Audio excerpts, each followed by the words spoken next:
क्या जीवन में हर तरफ सिर्फ परेशानी ही छा गई है?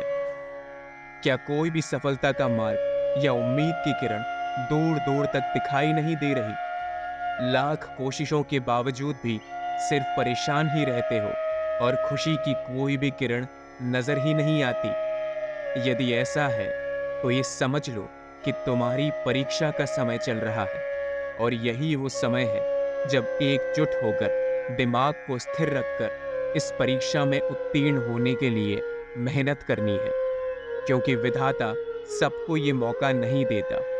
तुम्हारे आसपास तुम ऐसे कई लोग देख रहे होंगे जो हर पल हर समय खुश हैं, जिनके जीवन में कठिनाई की एक बूंद तक नहीं है और आसानी से उनके जीवन के सारे कार्य बन रहे हैं। परंतु ये सिर्फ आधा सच है। इस लकीर के उस पार यदि तुम देखने जाओगे तो पाओगे कि हर परेशानी से जूझ रहा इंसान या हर खुश इंसान इतना भी खुश नहीं है जितना वो दिखाने की कोशिश कर रहा है। सभी के जीवन में थोड़े बहुत कांटे तो अवश्य हैं, पर यदि आपके जीवन में कांटों का अंबार बिछा हुआ है तो ये संकेत है कि आने वाले समय में आपके साथ कुछ अच्छा होने वाला है, क्योंकि गहरे बादल के बाद ही बारिश का समा आता है और गीली मिट्टी से ही सबसे ज्यादा सुगंध आती है। कुछ देर ठहर जाइए, कुछ देर संभल जाइए और आत्मसंकलन में जाकर विचार कीजिए कि आखिर क्या गलत हो रहा है। जीवन में ऐसी कौन सी चीज है जो छूट गई है? ये सब कुछ जो आपके पास घट रहा है, क्या उसके लिए आप स्वयं जिम्मेदार हैं, या आपने कोई ऐसी गलती या पाप किया है जिसकी आपको सजा मिल रही है?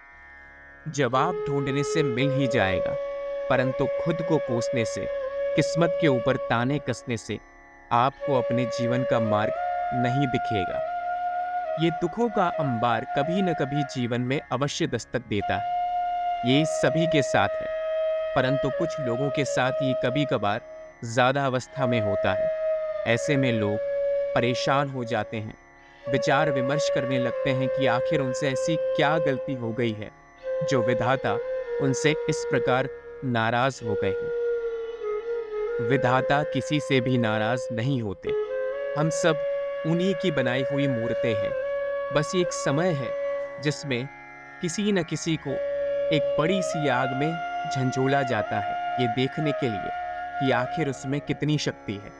आखिर कमजोर इंसान को कोई क्यों परेशान करेगा? आप में शक्ति है, आपके अंदर वो बल है कि आप बड़े से बड़ा पहाड़ हिला सकते हैं।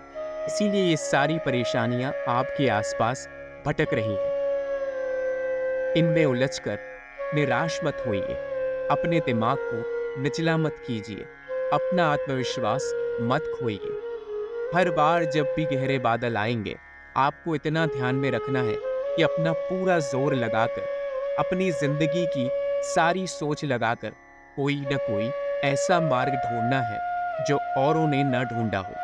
किसी साधारण व्यक्ति के लिए हर मुश्किल से निकलना एक सबसे बड़ी समस्या का कारण होता है, पर यही छोटी छोटी चीजें हैं जो हमको बाकी मनुष्यों से अलग करती हैं।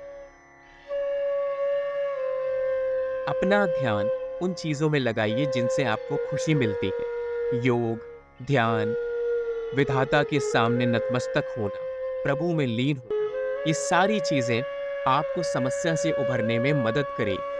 और धीरे धीरे जब आपकी दिनचर्या में बदलाव आएगा, तब आपको खुद महसूस होगा कि ये परेशानी जो कुछ दिन पहले तक मेरे जीवन में एक बड़ा सा आकार लेकर घूम रही थी, ये तो एक तुच्छ सी परेशानी, इसका जीवन में इतना बड़ा मोल भी नहीं है। बेकार ही मैं इसे लेकर जूझ रहा था।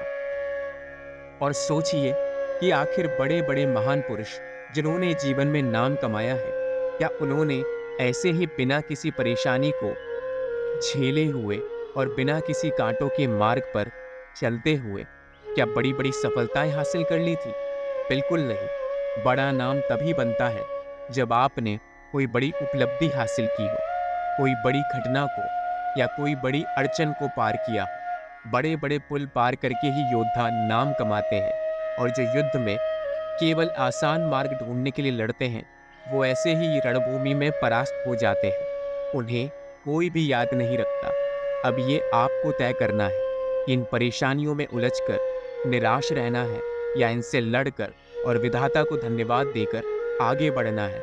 क्योंकि समय आएगा जब इतिहास में आपकी लड़ने की गाथाओं को याद किया जाएगा और लोग आपका उदाहरण देंगे कि किस तरह इतनी परेशानियों के बावजूद भी आप अपने जीवन के मार्ग से भटके नहीं, निरंतर उस पे चलते रहे और एक बड़ी सफलता हासिल